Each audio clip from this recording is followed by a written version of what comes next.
Saudara yang kekasih, kita lanjutkan mempelajari firman Tuhan dari kitab Bilangan pasal 30 dan pasal 31. Bilangan 30 menggambarkan tentang nasar, yaitu janji yang dilakukan kepada Tuhan atau kepada orang lain. Ini berbeda misalnya dengan janji sederhana yang diungkapkan anak kecil kepada orang tuanya yang belum tentu bisa ditepati. Nasar berarti janji yang harus ditepati dengan bertanggung jawab. Sayangnya di zaman ini semakin banyak orang yang lalai dengan janjinya di hadapan Tuhan. Misalnya janji dalam hidup pernikahan maupun janji dalam bisnis. Firman dari kitab Bilangan hari ini menjelaskan bahwa umat Allah yang kudus dan para imam haruslah bijaksana dan bertanggung jawab tentang janji yang mereka telah ucapkan untuk membangun bangsanya di tanah perjanjian. Tuhan selalu menepati janjinya. Jadi kita yang adalah gambar Allah, diciptakan menurut gambarnya, juga seharusnya dapat bersaksi bahwa Tuhan selalu menepati janjinya, yaitu dengan cara menepati janji-janji kita. Kitab Bilangan pasal 31 menggambarkan bagaimana kemenangan sejati dapat diterima sebelum mereka memasuki tanah perjanjian. Hal ini diperoleh melalui peperangan yang menghapuskan dosa masa lalu mereka. Kalau di Sitim bangsa Israel menyembah Baal Peor dan berzina dengan perempuan Midian, mereka harus meninggalkan hal itu. Dan di dalam Alkitab kita diingatkan kembali bahwa dosa ini disebabkan oleh muslihat dari Nabi Midian yaitu Bileam.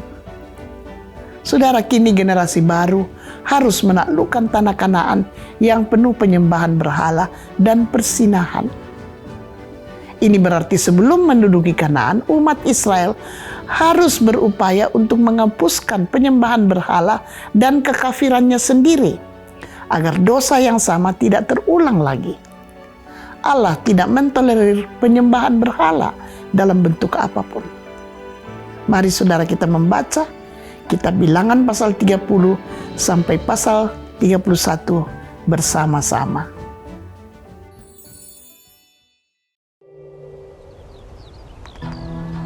Musa berkata kepada kepala-kepala suku Israel demikian. Inilah yang diperintahkan Tuhan. Apabila seorang laki-laki bernazar atau bersumpah kepada Tuhan, sehingga ia mengikat dirinya kepada suatu janji, maka janganlah ia melanggar perkataannya itu. Haruslah ia berbuat tepat seperti yang diucapkannya.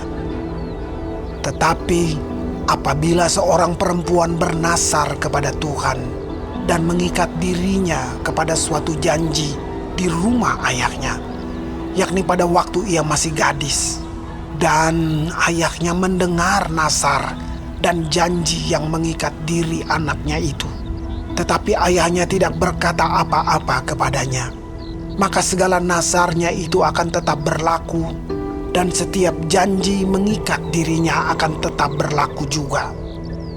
Tetapi jika ayahnya melarang dia pada waktu mendengar itu, maka segala nazar dan janji yang mengikat diri anaknya itu tidak akan berlaku.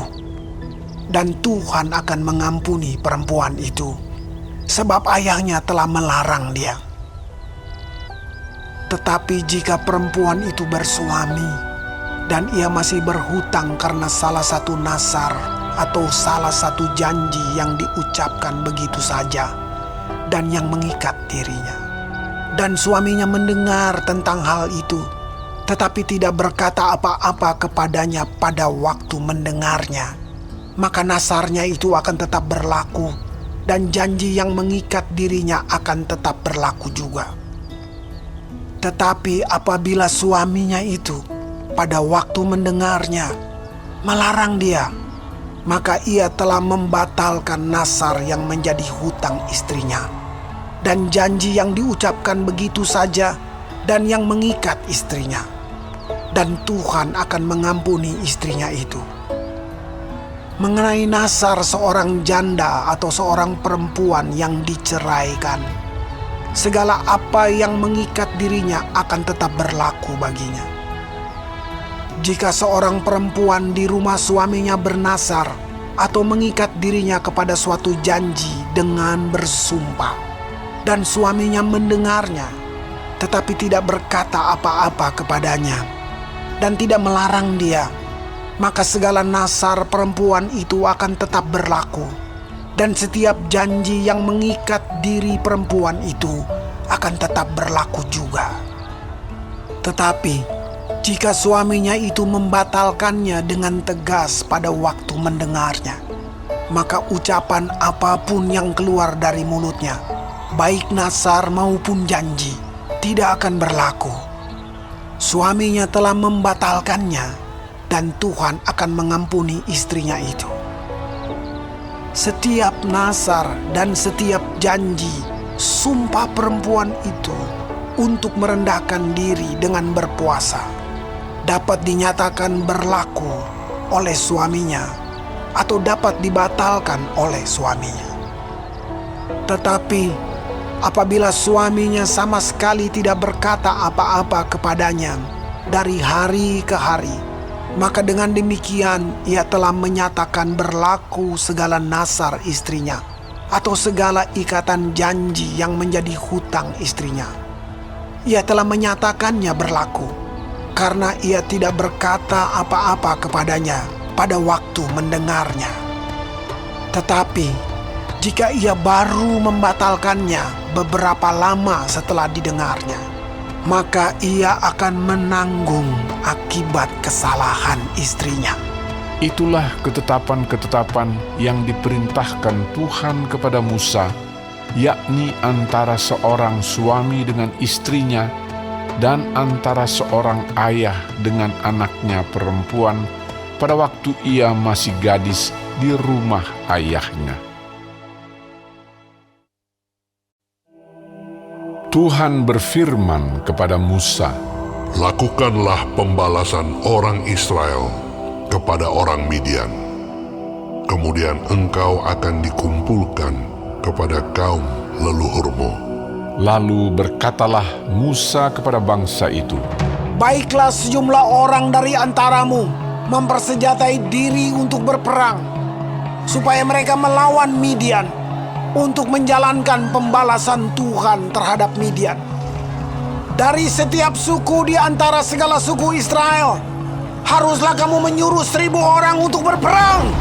Demikianlah diserahkan dari kaum-kaum Israel 1.000 orang dari tiap-tiap suku, jadi 12.000 orang bersenjata untuk berperang. Lalu Musa menyuruh mereka untuk berperang. 1.000 orang dari tiap-tiap suku bersama-sama dengan Pinehas, anak Imam Eleazar, untuk berperang dengan membawa perkakas tempat kudus dan nafiri-nafiri pemberi tanda semboyan. Kemudian berperanglah mereka melawan Midian, seperti yang diperintahkan Tuhan kepada Musa, lalu membunuh semua laki-laki mereka. Selain dari orang-orang yang mati terbunuh itu, mereka pun membunuh juga raja-raja Midian, yakni Ewi, Rekem, Zur, Hur, dan Reba, kelima raja Midian. Juga Bileam bin Beor dibunuh mereka dengan pedang. Kemudian Israel menawan perempuan-perempuan Midian dan anak-anak mereka, juga segala hewan, segala ternak, dan segenap kekayaan mereka dijarah, dan segala kota kediaman serta segala tempat perkemahan mereka dibakar.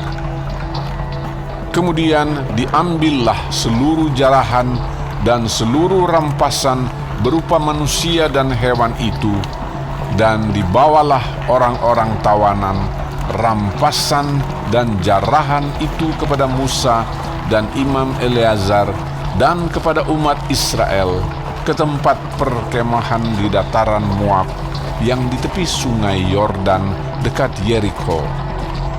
Lalu pergilah Musa dan Imam Eleazar dan semua pemimpin umat itu sampai keluar tempat perkemahan untuk menyongsong mereka. Maka gusarlah Musa kepada para pemimpin tentara itu, kepada para kepala pasukan 1,000 dan para kepala pasukan 100 yang pulang dari peperangan. Dan Musa berkata kepada mereka, Kamu biarkankah semua perempuan hidup? Bukankah perempuan-perempuan ini atas nasihat Bileam menjadi sebabnya orang Israel berubah setia terhadap Tuhan dalam hal Peor, sehingga tulah turun ke antara umat Tuhan? Maka sekarang bunuhlah semua laki-laki di antara anak-anak mereka, dan juga semua perempuan yang pernah bersetubuh dengan laki-laki haruslah kamu bunuh.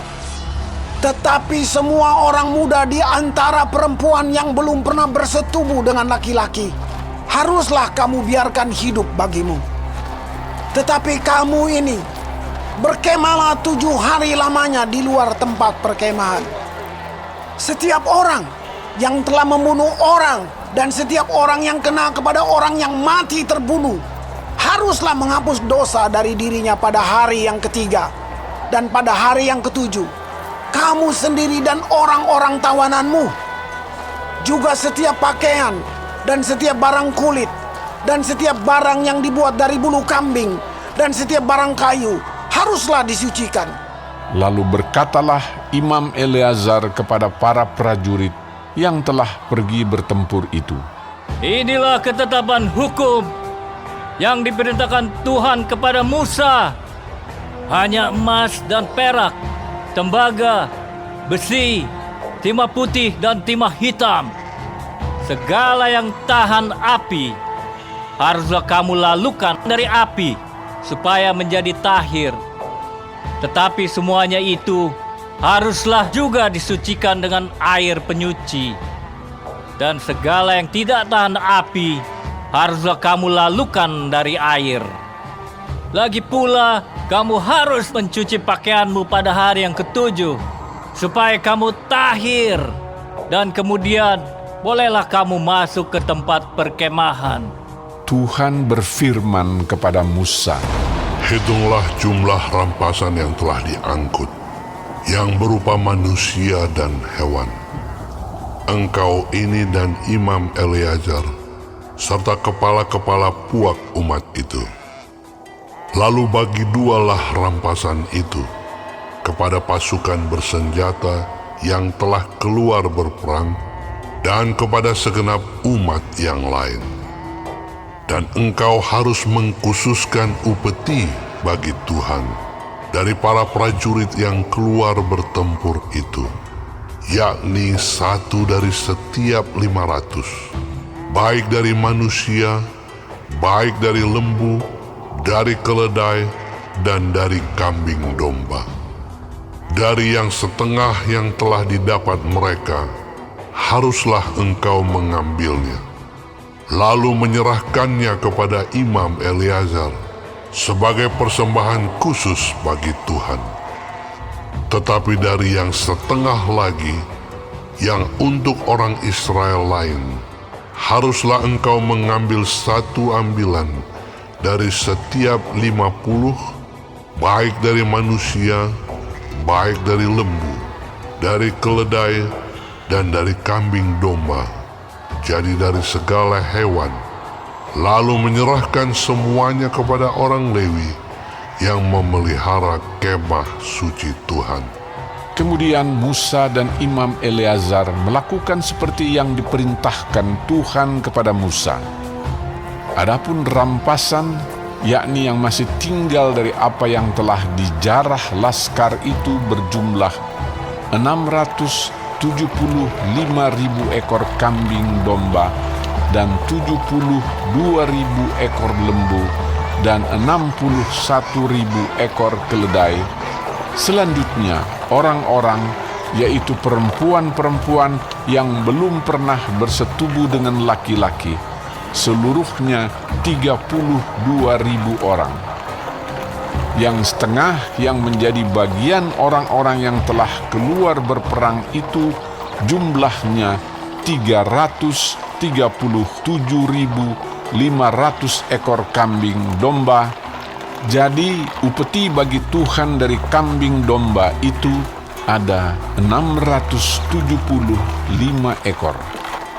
Lembu-lembu 36.000 ekor. Jadi upetinya bagi Tuhan ada 72 ekor. Keledai-keledai 30.500 ekor.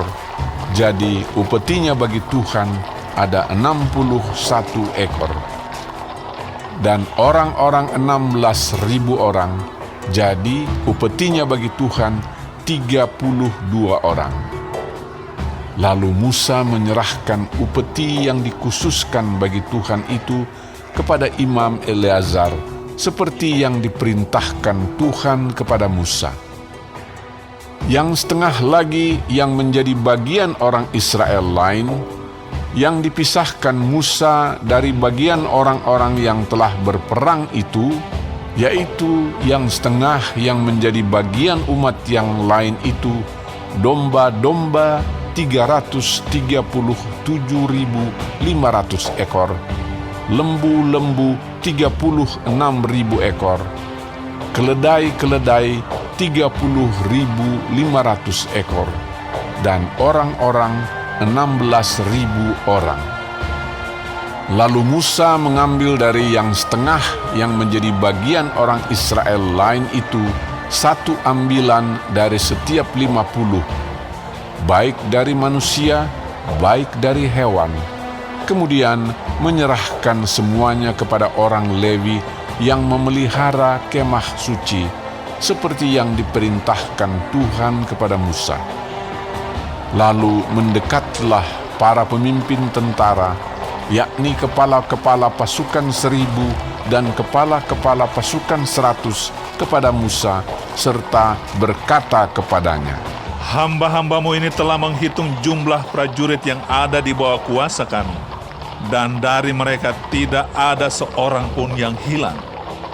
Sebab itu, kami mempersembahkan sebagai persembahan kepada Tuhan apa yang didapat masing-masing, yakni barang-barang emas, gelang kaki, gelang tangan, cincin materai, anting-anting dan kerongsang, untuk mengadakan pendamaian bagi nyawa kami di hadapan Tuhan.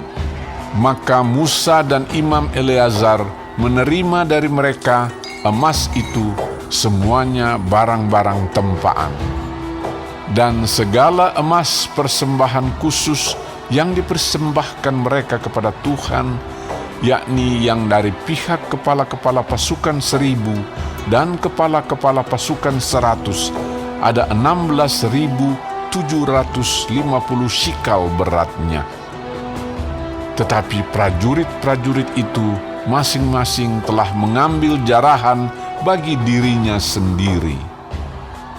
Setelah Musa dan Imam Eleazar menerima emas itu dari pihak kepala-kepala pasukan 1.000 dan kepala-kepala pasukan 100, maka mereka membawanya ke dalam kemah pertemuan sebagai peringatan di hadapan Tuhan untuk mengingat orang Israel.